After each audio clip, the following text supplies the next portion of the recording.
Welcome back for part 2 of our discussion with Corliss Garner, and we will continue talking about how Black women can support each other in the workplace and bring each other along for the journey.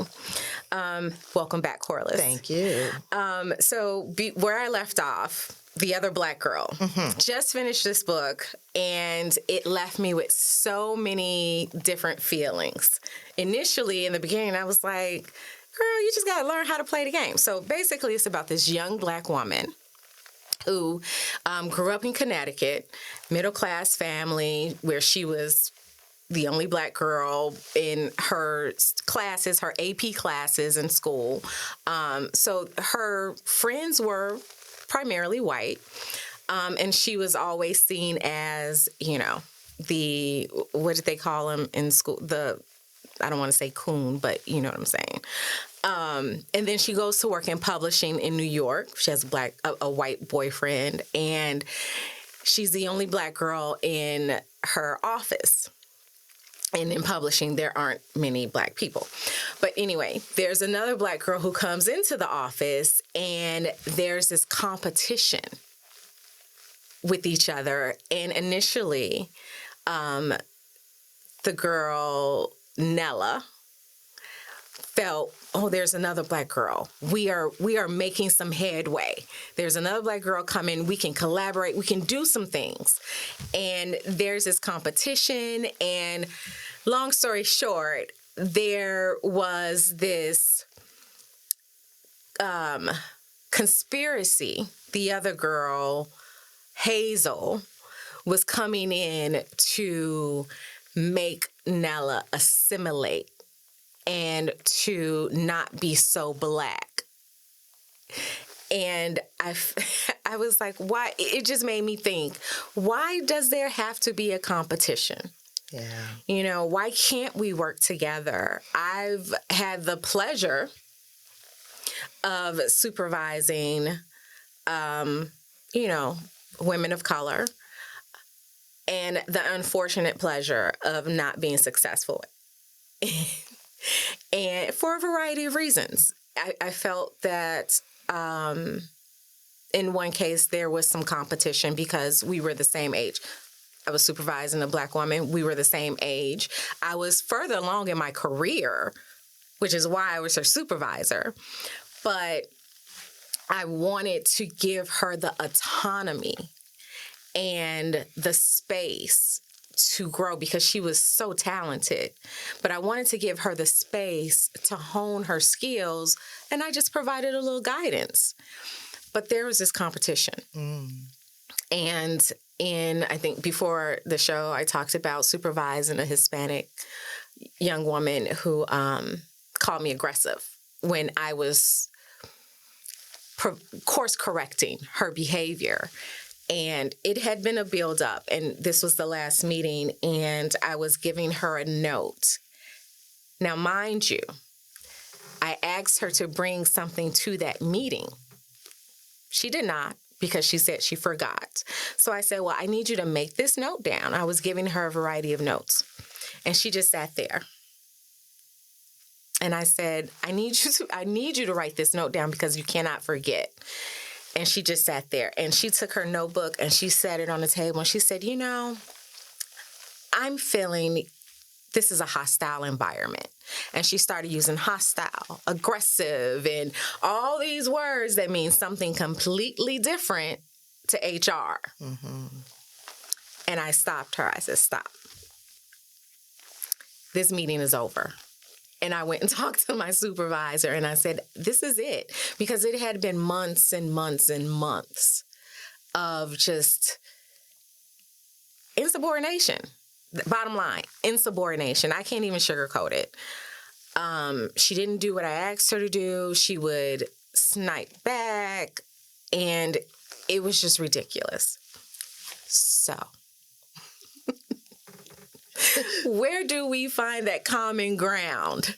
Because I'm always in an office where it's like, I'm the only one. And when I see somebody else, I'm like, yes, we can do things together. We can collaborate. We can, show them why it's important to hire more of us, not just Black women, but people of color. Yeah. Yeah, that was a mouthful, right? I know. It was. What it takes me to is thinking about all of the unspoken rules that are in our society. And I think one of those rules is there can only be one at the table. Yeah. I don't know who made it. Right. I don't know why it's there, but it is there. And in that, I think becomes that inherent conflict. When there are two or more, it's like there can only be one. Like, right. I have to be the one, or she can't be the one because I need to be the one. And I think there's certainly opportunity to change that narrative because there's room for everyone. Exactly. Right? That's that work of diversity, equity, and inclusion, is recognizing that there is space for everyone. This is not pie. You don't only get one slice, right? If we all work to expand what the pie actually looks like, then everybody can enjoy it. Right. So there's kind of that unspoken thing that's out there, and I think folks buy into it. We just have to begin to help people see where there is opportunity for everyone, for others, how everybody can thrive. And you especially thrive if you have strong support, strong leadership, strong mentorship, strong collaboration, strong teamwork. The pie expands, right? The opportunities expand for everyone, and it creates more space for everyone. So folks need to get rid of this notion that there can only be one. And I think that's just one of those unspoken rules that are out there. Right. So how do you suggest that we do that? Yeah. We have to lead by example. Yeah. Right? So, for example, one of the things that I'm engaged in is called the West Side Giving Circle. It is a circle of Black women that have come together to pool their dollars to support organizations on the west side of Chicago that are focused on Black women and girls. So we come together collectively. We can actually show the power of collaboration, of collective giving, and then giving back to the community to support others that are in need. By the way, we are accepting members right now. So if you are a Black woman on the west side of Chicago, you've lived on the west side of Chicago, or you work on the west side of Chicago and you want to be a part of this, this is how you come together and show that collaboration among Black women, it works. Yeah. It's effective. Yeah. It's supportive. It's community building. It's expanding opportunities for others. So I think each of us has to be able to lead by example and pull others along with us. Unfortunately, I live on the South Side. But there is a Southside Giving Circle too. Okay. How about that? I will look into that one. Yes, you do. But I am a mentor. So I am a mentor for the Chicago Women in Philanthropy's Women's Mentoring Leadership Program. Sure. That's a mouthful. And the goal of that program is to bring the diversity of young professional women in philanthropy, mentor them, guide them, and help them with their career pathing. And I also just joined the board of the Development Leadership Consortium, and doing the same thing. And I'll be a mentor there too. But my goal is to mentor women and help them get into philanthropy, or just help them be good employees and discover how to be, their best selves and show up as their best selves in their employee, in their workplace. And so I'm doing some of those things, and I also mentor for Big Shoulders, and working with the high school girls. Oh my gosh. I forget what it's like to be a high school girl, honestly. But just hearing some of the things, and that's where I feel like that's where we make that impact. learning to collaborate, learning to support each other, and not be competitive. Although I do think competition is healthy in some cases, but when it's destructive to the workforce or to yourself or to your common goal, I don't think it's so healthy.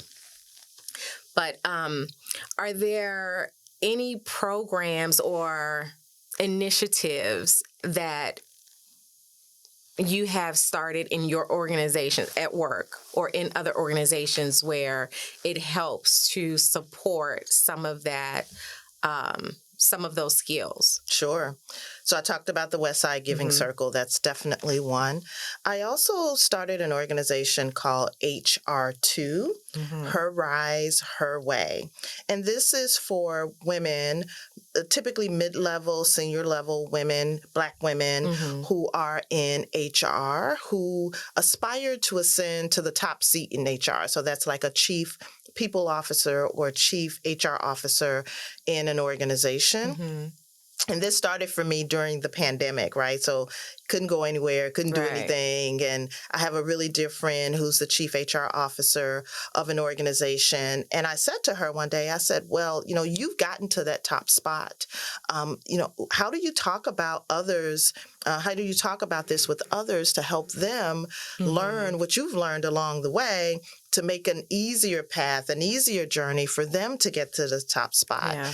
And she said, of course we should do this. So we started a cohort in 2021 of 10 what I call rising leaders. So these are Black women across corporate America in Chicago and nonprofits as well, who are in that mid-level, senior-level role. And then I have 5 chief HR officers from companies across Chicago.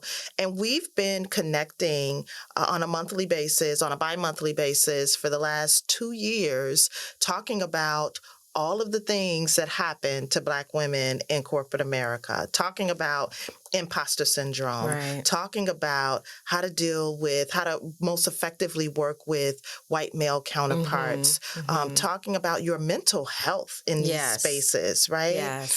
Talking about how do you show up authentically in these spaces. So, that's an opportunity to bring Black women together and to support each other. And I can tell you, we've created friendships, we've laughed, we've cried, we've supported each other, and we've learned along the way. We've had some people that have gotten promoted to the spot during our time together. And that's really a function of Black women supporting Black women. I could tell you, anytime someone calls me to say, hey, I want to have a conversation about your career, my career, something that I'm struggling with, I take those calls from everyone, but I'm really intentional about taking those calls from Black women because it can be lonely. It can feel as if you don't have anyone to go to. So, of all of the things that I do, and there's only 24 hours in a day, I absolutely prioritize and make time for those conversations. I never want to feel that I'm cheering on my team who are probably primarily white and not cheer on this Black woman. I want to cheer her on. I want to see her succeed. I want us to do great things together, if at all possible. So I think we have to cheer each other on. There should never be a space where everyone else is cheering you on except your own sister. Sure. That cannot happen. Sure. And like you said, we can exist in the same space. And I think it's wonderful if more of us existed in that same space.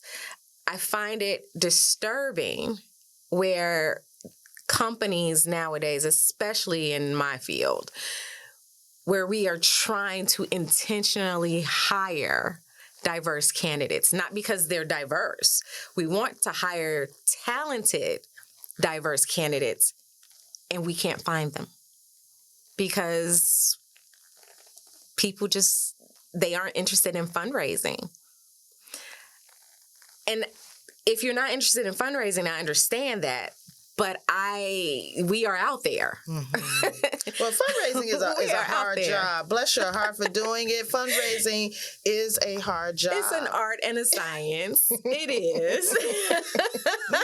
But you bring up a point about this notion of not being able to find talent. And I think talent is out there. It's how do we nurture talent, right? And how do we define what talent is? Oftentimes, and there are tons of studies around this, women in particular, and I would double click into that and say Black women think that they need to have 100% of the skill to do the job. Yes. Whereas our counterparts, they may show up with 60% and all of the confidence in the world to get the job. They will say, I can do it. I have never done it, but I bet you I can. Absolutely. And we're looking at it like we don't have experience doing that, but we can do it. Sure. So in terms of defining that talent, it is looking for the skills. I hate to call them soft skills because they are very important skills. Exactly. They may not be the technical skills for the job, but looking for those skills that make someone effective and very successful in anything that they do and being able to teach them the technical stuff, right? I often talk about transferable skills too. Absolutely. Because pretty much, I won't say fundraising is easy, but there are those transferable skills that will help develop the technical skills that you need. But it is definitely a job. So just thinking about my personal experiences, I loved working in an all-Black organization. Absolutely loved it. I loved being amongst my own. But I never felt comfortable. I was not comfortable. I felt I didn't measure up. Weird, right? Didn't measure up. I didn't dress right. I didn't look right. There was this competition where I had to, be the most stylish person. I never felt comfortable. And when I think about it, I felt that competition or the criticism from my colleagues. And I don't feel that. I didn't feel that when I left and went, to Rush and now being at the aquarium, at Shed Aquarium, because I just keep saying the aquarium. But I love it. And I see I'm in administrative offices, very few of us up there.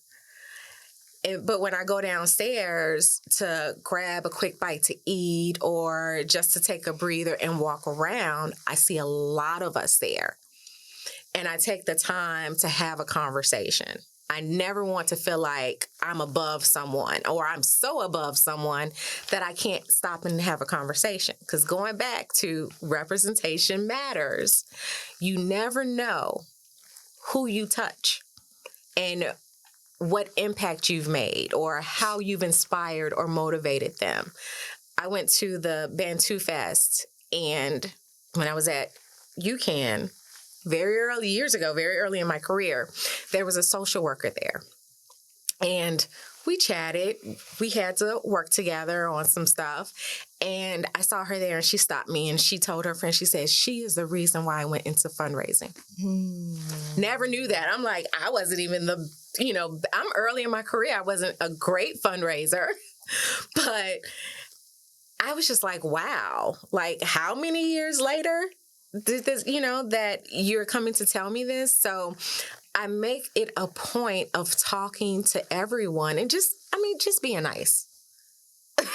Takes nothing to be nice. Just being nice, having a conversation. And to your point, people are always watching. Yeah. They are always watching. I was watching some of the Black leaders in my organizations, right? And I know that folks are watching me now in my organization. And I do feel that sense of purpose and responsibility to show up, particularly for Black women, as that mentor, that role model, however you want to define it, but as someone that can be supportive and help guide as they take their own journey in these spaces. And they aren't watching to see you fail. Right. We think they are, but they aren't. They're watching to see how successful you are and just, things that they can take. Your mannerisms, how you interact with your colleagues, things like that. So, sometimes I forget that everyone is watching. My boss will tell me, oh, yeah, someone mentioned how, great you were in this meeting. I was like, really? Wow, okay, I didn't know that. But they're always watching. And it's not to see you fail. It's not. Sometimes it's in awe. Sometimes it's just in awe. Yeah. So, going back to Zakiya Harris' book. Mm-hmm. So, we talked about authenticity, showing up as your authentic self, and imposter syndrome. And one of the things at the end of the book, which gave me all kinds of feels, because for a minute I was like, this is a crazy, plot. So, in order to make these Black women compliant, they created this hair grease. Crazy plot. Interesting book. I give props to Zakiya Harris for pulling this off. But it was a chemical. It interacted with your chemical balance, and it just made you less Black and more compliant and able to assimilate. And one of the words that Hazel used was code switching. And that's something my mom used to always, you got to code switch. You don't use got or ain't or some of those other words that we might feel comfortable. I admit I will become sometimes very comfortable and I will dial it back a little bit with my friends and family. But my mom was all about you have to code switch. And there are times where I might be a little too relaxed with some of my coworkers, not all, but there's that vulnerability where it's like, okay, I'm just a little bit more relaxed and I can show a little bit more of my authentic self or a little bit more of me. Mm-hmm. But what do you think about dialing it back too much and assimilating? Yeah.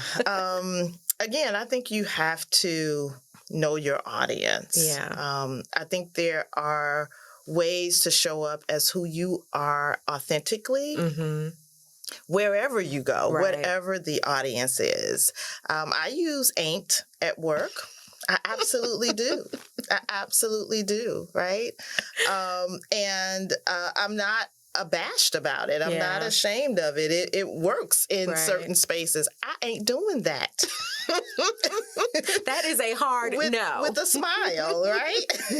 So yeah, there are spaces and places. Again, I think this authenticity discussion is about just how you mature as a person and being confident and comfortable in who you are and showing up in those kinds of spaces. In your mature self. Mm-hmm. In your mature self. Being able to, I love the fact, one thing that COVID just made me realize is I needed to nurture my friendships. And once outside opened back up, I needed to be involved in outside because I was such an introvert. And I would go from work to home and I'm happy with Netflix. And that's it.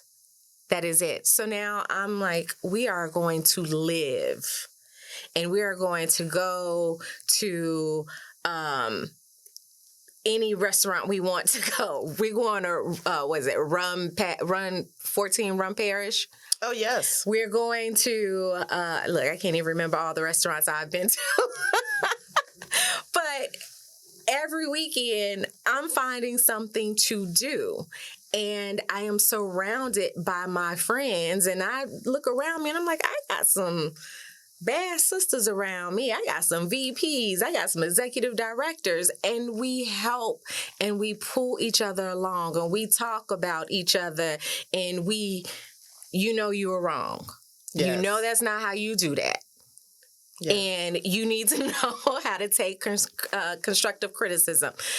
We educate each other and we support one another. And I think that has truly been one of the things that has helped me develop and mature. When we are able to tell each other, you're wrong. You're wrong. Yeah. Now you got to go and tell that person. You got to go and tell that person that they were right. And you got to apologize. But I am loving the space that I am in, and I want to bring more people with me into that space. Yeah. And I want to have the girl at the cashier in the cafe, or the Black girl who just graduated high school, don't know what she wants to do, but she's in customer service at the aquarium. I want her to know that there are other options. You don't have to be like me, but just find your path and look for women who may or may not look like you. I've had people who don't look like me that have been some of the greatest, inspirations to me. Find them and make them a part of your network and guide the other people behind you. That's right. You mentioned your girlfriends. I think everybody needs a hype squad behind them, right? I'm telling you. Everyone needs a hype squad behind them, right? And to say, you go, girl, but also to your point, to say, girl, that wasn't right. You know that wasn't. You know that ain't right. Right. Right? So I certainly have that. I call them my day ones, and the group chat is always on fire, right, with something. But that is, again, representative of Black women coming together to support each other, to tell truths, yes. right, and to make each other better and to make space for one another. To make space. Reach behind you and bring somebody else along for the ride, because it's truly a ride. That it is. Thank you so much for being with me today, Corliss, again. Delighted to I'm be sure I might find a part 3 in there somewhere. Okay, invite me back. When I read the next book. But thank you so much. That is all for now. And join me next time on DIY DEI.